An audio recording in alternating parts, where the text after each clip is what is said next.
If you could be transported back to medieval Europe, would you have what it takes to survive? Well, if you are watching this video, the answer is almost definitely yes.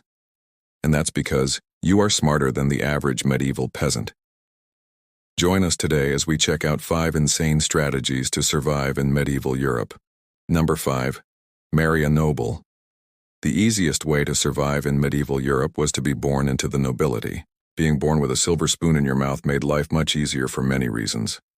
Not only did you get all of the food you could eat, but there was also a good chance you would live in a nicer home, perhaps even in a castle. But most importantly, if you were a male, you had the opportunity to join the nobles' militia and fight alongside fellow knights. Because there were no standing armies during the medieval period, the nobility relied on their personal militias to defend them and their lands. So if you were one of the nobles, you got to enjoy the luxuries of life while also having the opportunity to hone your sword skills in the event of an invasion from Vikings or Magyars. In fact, the only thing that might have been better than being a male noble was being a female noble. This is because when a woman married a man, she lost her legal identity and became the property of her husband. However, if she married another noble, she would not lose her status and power and would be able to maintain her wealth and influence. For example, Eleanor of Aquitaine was a French noble who married King Louis VII. But when the marriage failed, she quickly found a new husband in King Henry II.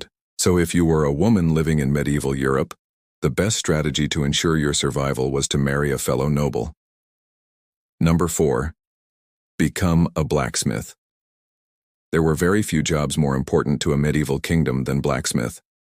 It didn't matter whether you were living in a bustling city or a small village, every community needed a good blacksmith. This was because swords and armor were extremely expensive and difficult to acquire.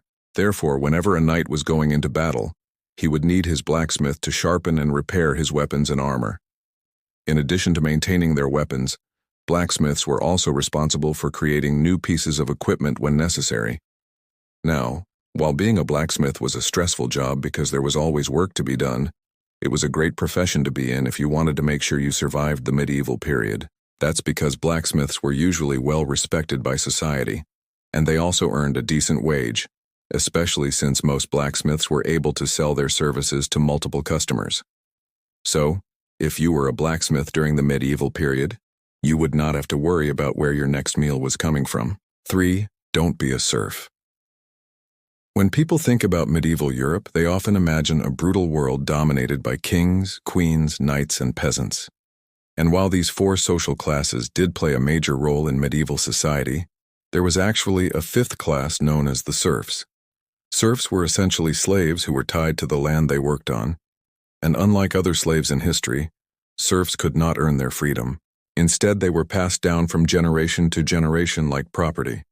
To make matters worse, serfs had absolutely no rights and could be easily punished by their masters for trying to assert dominance. In fact, if a serf dared to run away, he could be arrested and returned to his master. In some cases, he might even be put to death. So if you were a serf living in medieval Europe, your chances of survival were slim to none. However, if you managed to escape serfdom, you would greatly increase your odds of surviving the medieval period. This was because now you could choose what job you wanted to pursue, and you could also negotiate your wages. In addition to working for money instead of for your master, you would no longer have to fear the lash or the hangman's noose. Number 2, learn how to farm. If you want to survive in modern society, one of the most important skills you can learn is how to manage your finances. The same was true during the medieval period. This was because famines and economic downturns were common and could wipe out entire communities if the inhabitants were not prepared. Therefore, learning how to grow crops and tend to farm animals was essential for anyone wanting to survive in medieval Europe.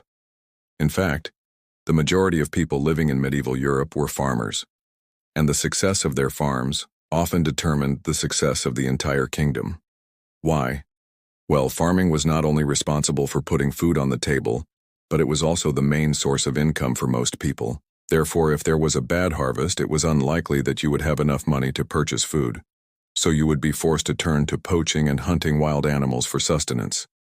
While poaching was technically illegal, Desperate times called for desperate measures, and most nobles understood that their serfs and peasants would occasionally hunt rabbits and fish in the nearby river.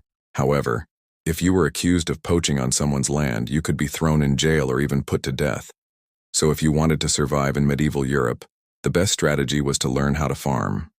This way you would not only have enough food to eat, but you would also be able to make a profit and avoid starving to death. Number 1. Don't be a jester. One of the biggest perks of being a medieval noble was having access to jesters. Jesters were entertainers who would perform for the amusement of the king and queen and their court. Now, while jesters might have seemed like fun-loving party animals, their job was actually incredibly dangerous. This was because the jester was the only person in the kingdom who was allowed to speak their mind and say whatever they wanted. Other members of the court might have been able to get away with insulting the king or queen, but the moment the jester did it, he would be put to death. In fact, sometimes the jester would purposely say controversial things just to see how far he could push the monarch. And if the king or queen had a bad sense of humor, the jester would end up headless before the end of the day. Now obviously, this created a very hostile work environment, and it made being a jester a very dangerous job. Therefore, if you were a jester during the medieval period, you should always be careful about what you said, just in case the royal couple had a short fuse. Thanks for watching. Do you think you could survive in medieval Europe? Comment below.